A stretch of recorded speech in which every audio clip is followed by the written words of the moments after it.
അങ്കമാലിയിലെ കുടുംബം പൊള്ളലേറ്റ് മരിച്ചതിന്റെ കാരണം ഇപ്പോഴും അവ്യക്തമായി തുടരുന്നു. എവിടെ നിന്നാണ് തീ പടർന്നത് എന്നത് അടക്കമുള്ള കാര്യങ്ങളിൽ ഇനിയും വ്യക്തത വന്നിട്ടില്ല. 4 പേരുടെയും മൃതദേഹം പോസ്റ്റ്മോർട്ടത്തിന് ശേഷം സംസ്കരിച്ചു. കണ്ണീരിൽ കുതിർന്ന യാത്രയറിയിപ്പാണ് ഇവർക്ക് നാടും നാട്ടുകാരും നൽകിയത്.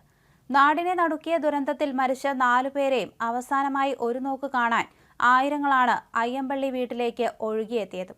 4 പേർക്കും ഒരേ കല്ലറയിൽ അന്ത്യവിശ്രമമൊരുക്കി നാട് വിടയേകി. അങ്കമാലി ടൗണിന് സമീപം പറക്കുളം റോഡിൽ അയ്യമ്പള്ളി വീട്ടിൽ പരേതനായ AP കുര്യച്ചന്റെ മകൻ ബിനീഷ് കുമാർ 45 വയസ്സ്, ഭാര്യ അനുമോൾ മാത്യു 40, മക്കളായ ജവാൻ 8, ജസിൻ 6 എന്നിവരാണ് ശനിയാഴ്ച പുലർച്ചെ കിടപ്പുമുറിയിലുണ്ടായ തീപിടുത്തത്തിൽ മരിച്ചത്. അങ്കമാലി ലിറ്റിൽ ഫ്ലവർ ആശുപത്രിയിൽ സൂക്ഷിച്ചിരുന്ന മൃതദേഹങ്ങൾ ഞായറാഴ്ച രാവിലെ 10:45 വീട്ടിൽ കൊണ്ടുവന്നു.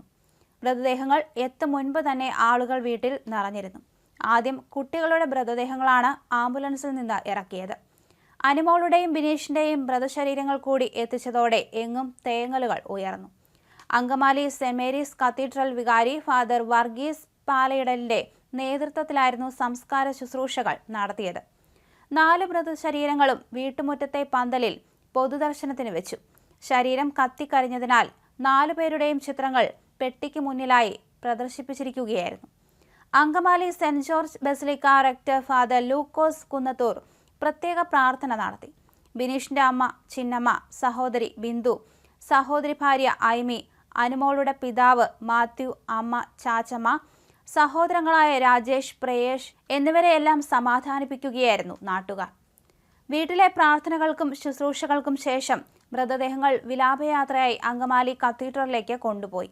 പള്ളിയിലെ ശുശ്രൂഷകൾക്ക് ശേഷം ഒരേ കല്ലറയിൽ 4 പേരുടെയും മൃതദേഹം സംസ്കരിച്ചു.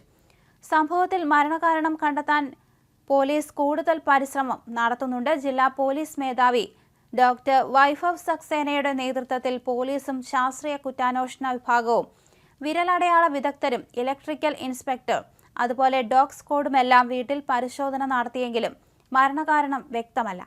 ഷോർട്ട് സർക്യൂട്ട് ആകാം തീപിടുത്തത്തിന് കാരണമെന്ന് സംശയിക്കുന്നുണ്ടെങ്കിലും അക്കാര്യവും ഉറപ്പുവരുത്താൻ സാധിച്ചിട്ടില്ല. പോസ്റ്റ്മോർട്ടം റിപ്പോർട്ട് കിട്ടിയാലേ കൃത്യമായ കാരണം അറിയാൻ കഴിയൂ എന്നാണ് പോലീസ് പറയുന്നത്.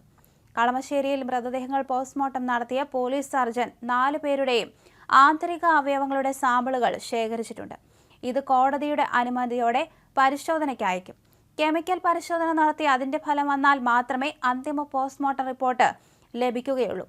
മരിക്കുന്നതിന് മുമ്പ് 4 പേരും അബോധാവസ്ഥയിലായതായി കണ്ടെത്തിയിട്ടുണ്ട്. അബോധാവസ്ഥയിലായ ശേഷമാണ് ഇവർക്ക് പൊള്ളലേറ്റിരിക്കുന്നതെന്നാണ് പ്രാഥമിക നിഗമനം. പുക ശ്വസിച്ച് കാർബൺ അകത്തു ചെന്നാണോ അബോധാവസ്ഥയിലായത്, അതോ മുറിയിലെ എയർ കണ്ടീഷണറിൽ നിന്ന് വാതക ചോർച്ച ഉണ്ടായിട്ടാണോ എന്നതുൾപ്പെടെയെല്ലാം അന്വേഷിക്കുന്നുണ്ട്. പോസ്റ്റ്മോർട്ടം റിപ്പോർട്ട് ലഭിച്ചാൽ മാത്രമേ കൂടുതൽ വ്യക്തത വരൂ.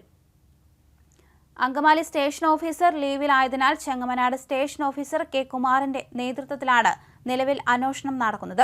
ആലുവ DYSP പ്രസാദ് ഞായറാഴ്ച സംഭവം നടന്ന വീട്ടിലെത്തിയിരുന്നു.